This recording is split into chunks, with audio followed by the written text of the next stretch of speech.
Baik, Assalamualaikum warahmatullahi wabarakatuh. Perkenalkan, nama saya Imam Mustafa, M20121010. Saya ingin menjelaskan atau mempresentasikan jaringan ikat pada ikan. Baik, kita langsung saja masuk.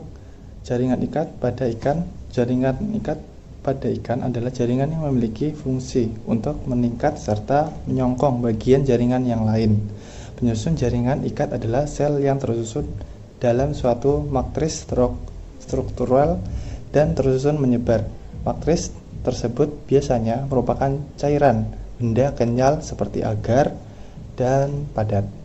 Jaringan ikat ada beberapa macam, yaitu jaringan ikat longgar, jaringan ikat adiposa, jaringan ikat berserat, dan jaringan tulang rawan, tulang sejati, serta darah.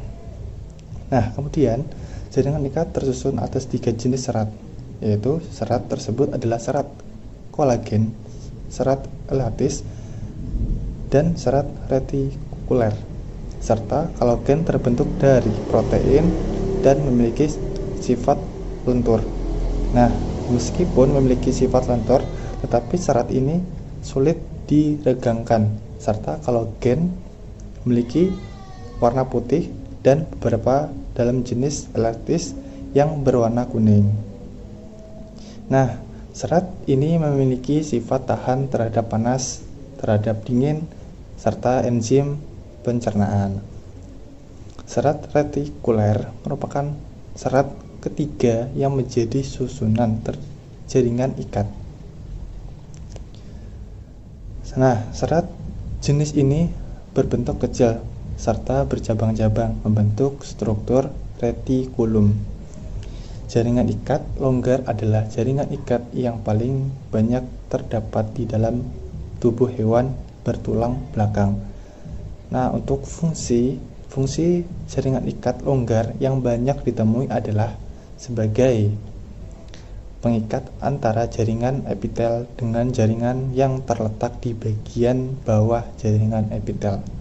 Nah, fungsi lain dari jaringan ikat longgar adalah membungkus organ pada tubuh akar tetap mereda pada tempat yang semestinya. Jaringan ini dinamakan jaringan ikat longgar karena serat penyusunnya tersusun secara longgar. Nah, kemudian untuk protein pada ikan. Nah, untuk protein pada ikan, senyawa organik kompleks tersusun atas asam amino yang mengandung unsur C atau karbon, H hidrogen, O oksigen, dan N nitrogen yang tidak dimiliki oleh lemak atau karbohidrat. Nah, untuk fungsi zat pembangun atau membentuk jaringan baru, mengganti jaringan yang rusak, proses reproduksi. Kemudian zat pengatur pembentukan enzim hormon mengatur proses-proses metabolisme dalam tubuh saat zat pembakar, yaitu zat energi di samping karbohidrat atau lemak. Nah, untuk pakan buatan untuk larva penting sebagai substitusi pakan alami untuk meningkatkan produksi benih yang digunakan dalam budidaya dan meningkatkan kualitas benih. Nah, untuk secara umum ya, ini proses dalam komposisi asam amino yang sama dengan tubuh ikan mempunyai nilai nutrisi yang tinggi.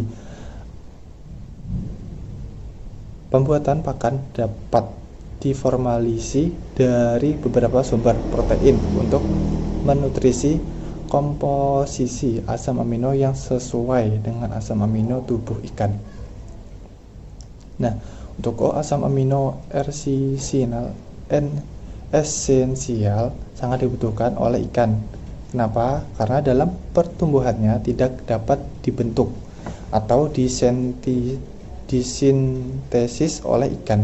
Nah, harus tersedia dalam pakan. Asam amino non esensial dapat disintesis dalam tubuh ikan sendiri dengan bantuan unsur-unsur lain dalam tubuh ikan. Kebutuhan ikan akan protein bergantung pada yang pertama ukuran, ya itu udah jelas ukuran, terus jumlah kuantitas pakan yang dimakan oleh ikan, tersediaan dan kualitas pakan alami, terus yang keempat kualitas protein, dan yang terakhir suhu air kultur, itu juga sangat berpengaruh pada ikan. Nah, jenis ikan Corvivora membutuhkan tingkat protein yang lebih tinggi dibanding ikan herbivora. Kenapa? Karena ikan pada stadia larva membutuhkan tingkat protein yang lebih tinggi dibanding ikan dewasa. Tingkat protein optimum dalam pakan untuk pertumbuhan ikan berkisar 25 sampai 50%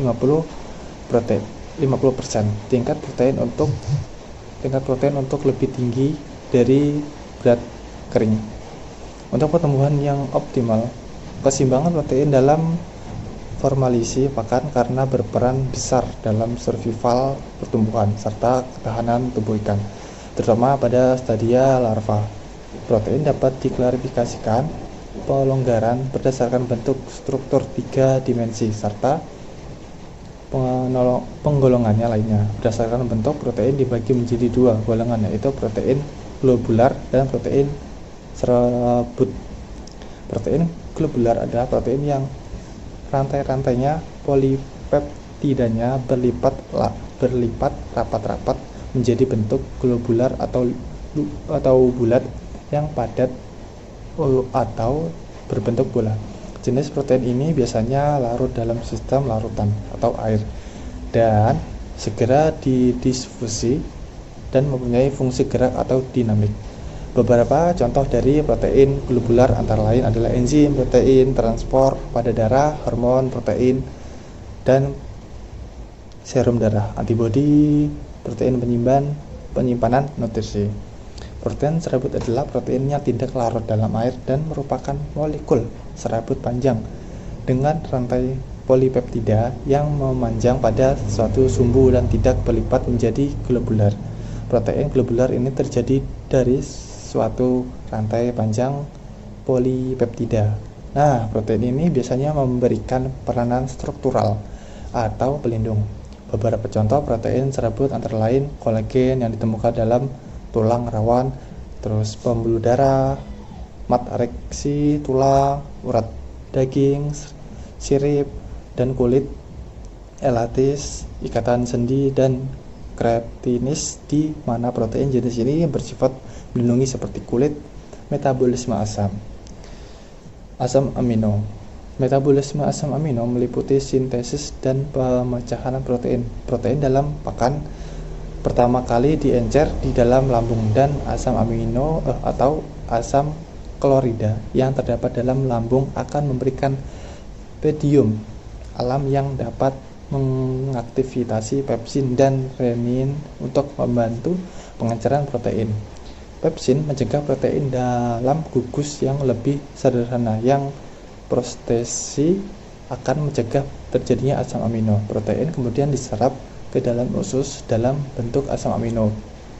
Nah, metabolisme asam amino umumnya terdapat dalam 3 lintasan, yaitu 2 lintasan proses katabolisme asam amino yang merupakan proses degradasi dan gluconeogenesis, serta suatu lintasan proses anabolisme asam amino yang merupakan proses sintesis protein. Argirin merupakan asam amino yang sangat diperlukan bagi pertumbuhan optimal ikan muda. Di samping berperan dalam sintesis protein, arginin juga berperan dalam biosintesis urea. Hidrosis merupakan asam amino esensial bagi pertumbuhan larva dan anak-anak ikan. Kemudian histidin diperlukan untuk menjaga keseimbangan nitrogen dalam tubuh. Bensin merupakan asam amino beresensial pembatas dalam protein nabati. Defisiensi Lisin dalam pakan ikan dapat menyebabkan kerusakan pada sirip ekor yang apabila berkelanjutan dapat menyebabkan terganggunya pertumbuhan. Mungkin cukup sekian presentasi dari saya untuk jaringan ikat pada ikan. Ada kurangnya saya mohon maaf. Sekian presentasi dari saya. Assalamualaikum warahmatullahi wabarakatuh.